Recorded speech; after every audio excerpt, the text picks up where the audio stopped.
guys, welcome to, as you can see, a completely different The Watch Collector episode. Today we are at Donington Park. We've been invited here by the FunCup Endurance Racing Challenge.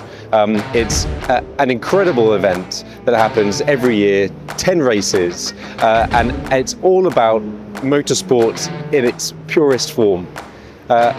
Started in 1997 in Belgium, came to the UK in 2002. And since then it has grown and grown. And the idea behind it was to enable more and more people to really get into motorsport racing. As many of you may well know, getting into motorsport is incredibly expensive. And that's not to say that getting into the FunCup endurance racing is cheap, but it is so much more accessible than you might think. So this season, for example, there are 10 races at all the greatest circuits in the UK: Donington, Silverstone, Donington Park, and all the cars, which we're going to go and have a look at in a very short while, are all exactly the same. They will have the same engines, same gearboxes. They're sealed, but there's one very special thing about them. But before we get on to that information, I just love the noise. It just kind of makes the hairs on the back of my neck stand up. Before we get into that, of course, the obligatory wristwatch check. And today I'm wearing, of course, the Laurent Ferrier Sport Auto in blue. Let's go check out the cars.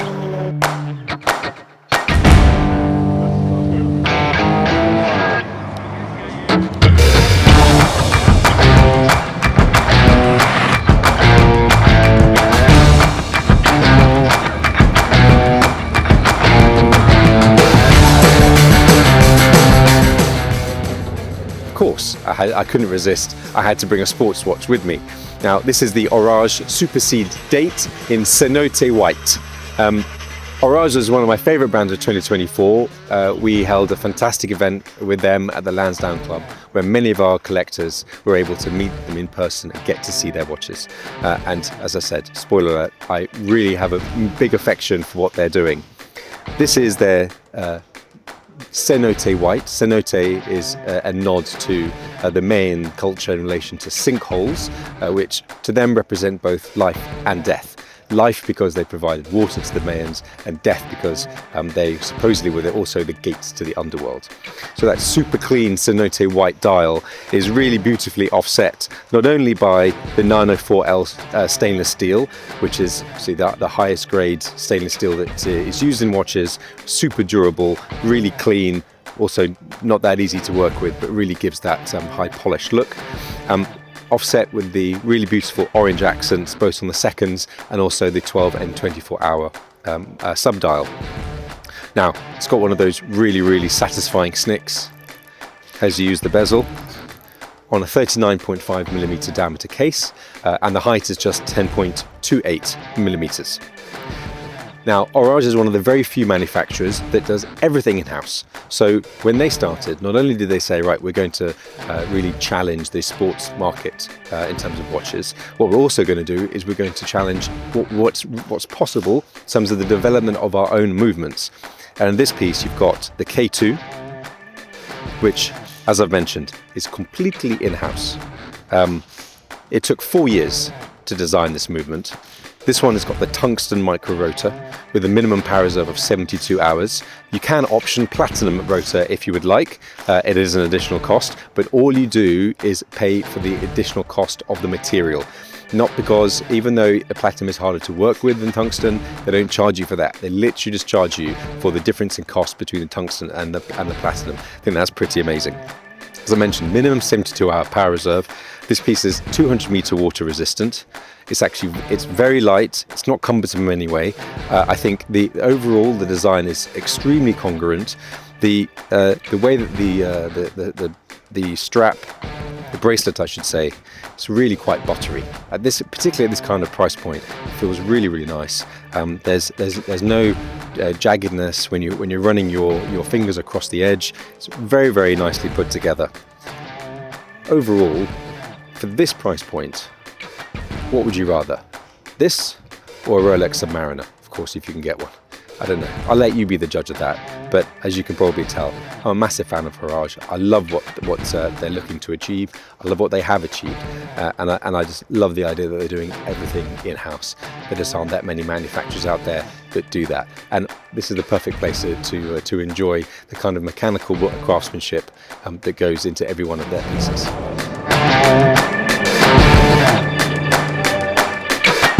We've got some really great access now. One of the teams, Uvio, has really kindly let us go have a look around their car, which, as you can see, is in that super cool retro Lotus livery. Let me show you around it. So, the whole idea of the endurance racing FunCup is, as I mentioned, to make it as cost-effective as possible, as motorsport can be. And is also to make it as fair as it can be. So there's a completely level playing field. Started in 1997, the idea was also to make it super safe. So let me show you inside and tell you what I mean. So all the panels on the car are fiberglass. Then it's all based around a steel tubular chassis, extremely strong, very, very stiff. You've got a 1.8 litre, 130 horsepower Audi VW derived engine in the middle, rear wheel drive,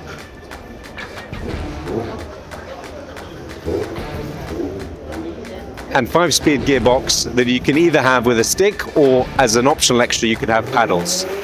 But the idea being is that the engine, the gearbox are all sealed by the manufacturer, so they cannot be tampered with. There are no turbos, there are no superchargers, there's no chip.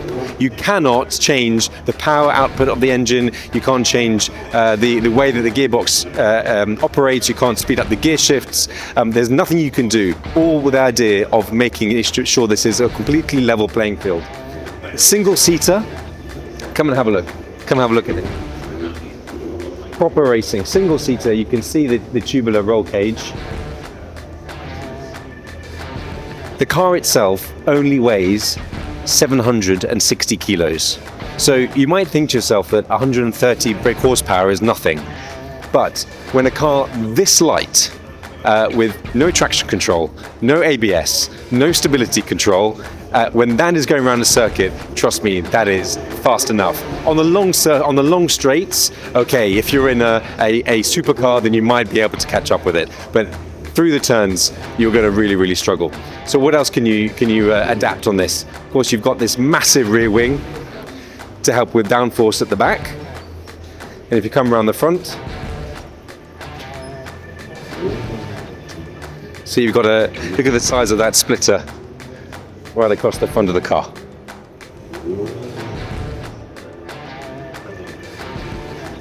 And I love the idea that it's all in the shape of a beetle.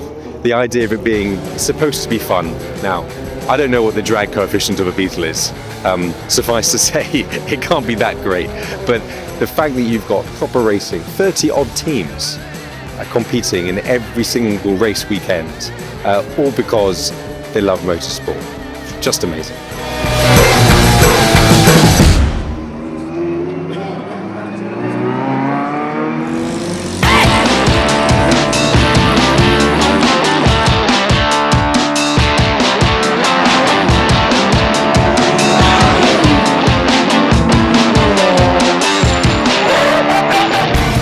So, as we're here at Donington Park, getting to walk around the paddock for the endurance race FunCup cars, and as you can see, they're racing around us with some other cars as well who are just here on a track day.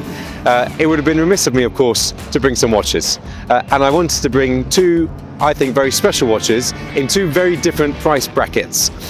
First of all is this. It's the Lebois Heritage Chronograph. Now, if you've seen my video of this brand before, you'll know that I'm a massive fan, because honestly, for the look, I don't think you can get much better for the money. Under £3,000 including VAT. So this piece is a 39mm in diameter case with 10.5mm in height, and of course, bear in mind where we are, I've chosen a chronograph. The whole idea being, of course, that we can time lapse by using these pieces. What's remarkable about this watch is at this price point, for me, you've got that real kind of classic, it is called the Heritage, but the classic kind of racing looks. You've got beautiful pushers, a really nicely knurled crown. You've got 50 meters of water resistance. You've got 60 hours power reserve, all from a handsomely finished La Joue movement. As I said, all that for under £3,000. Now we go slightly higher, about 10x higher in terms of the cost, but special for very different reasons. This is the Singer. Now, of course, as many of you will know, Singer was actually born out of the reimagination of Porsche motor cars, and then they used that inspiration and started creating watches too. This one is a very special edition in a stainless steel and grade 5 titanium case, 43 millimeters in diameter, 15 mil in height, and this is the Flytrack On The Road edition.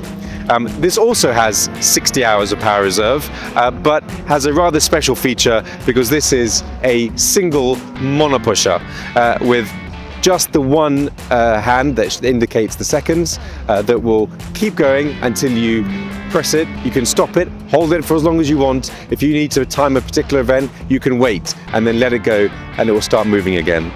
The other beautiful thing about this piece is, in terms of the movement, this is a direct descendant of the movement that won the Agile Prize and the GPHG back in 2018. So this is the kind of reason why this is a 10x the cost of the Lebois. Special in their own way at different price points, but what better can you get in terms of pieces, chronographs, motorsport? I think almost the perfect partnership.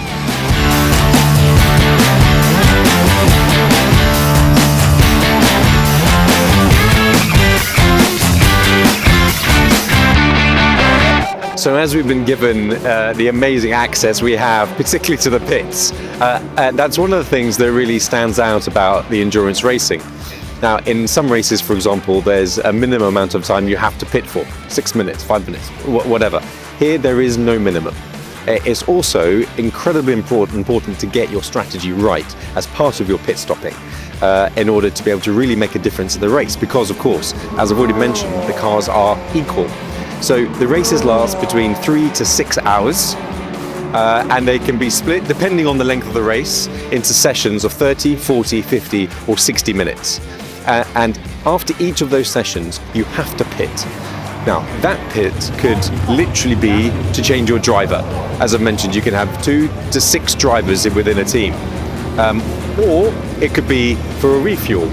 Or it could literally be just because you have to. And we're going to try and see if we can get some footage of a pit stop actually happening, because it's pretty amazing. The idea being that if you're literally just pitting in because you have to, obviously you want to make that as quickly as possible. And one driver will hop out, another driver will hop in, and some can do it in under 10 seconds in order to be able to do that. Then, of course, if you're thinking about strategy and getting yourself ahead of another team, thinking, okay, do I have enough fuel? Is this the right time to be stopping? What are the weather conditions? It makes the strategy super important, particularly, as I said, bearing in mind the completely level playing field of the cars. And on top of that, of course, the ability of the drivers. Honestly, I just love the noise. Doesn't matter where I am. The noise of an engine just flying down a straight gives me goosebumps. I love it. So, having already looked at 2 very special chronographs at admittedly 2 very different price points, I also wanted us to have a look at a piece that I actually personally have a real affection for.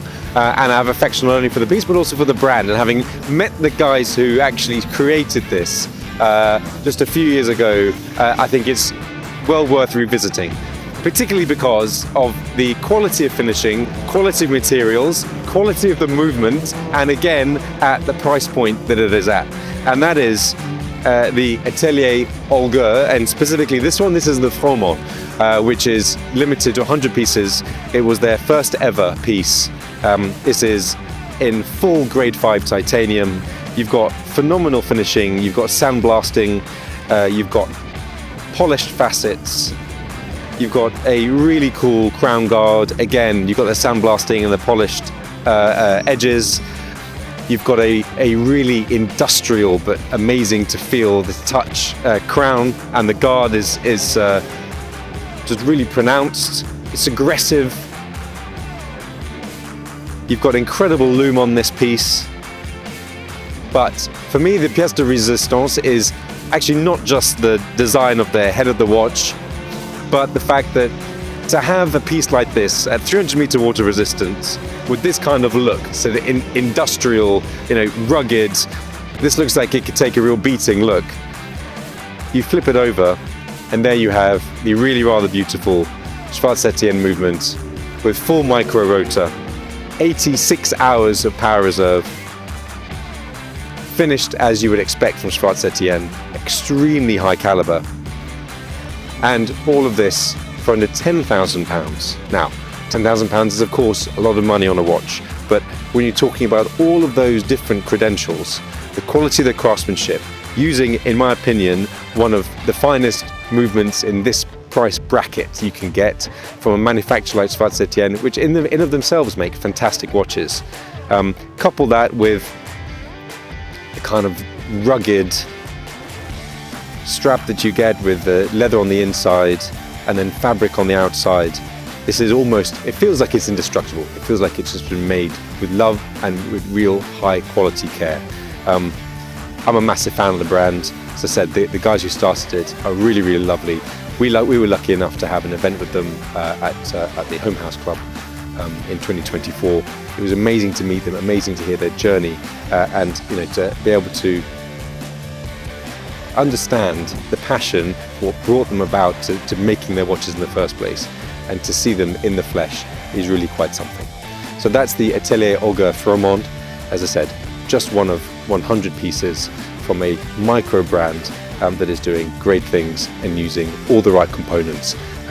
If you decide to get one of these pieces, trust me, you will not be disappointed.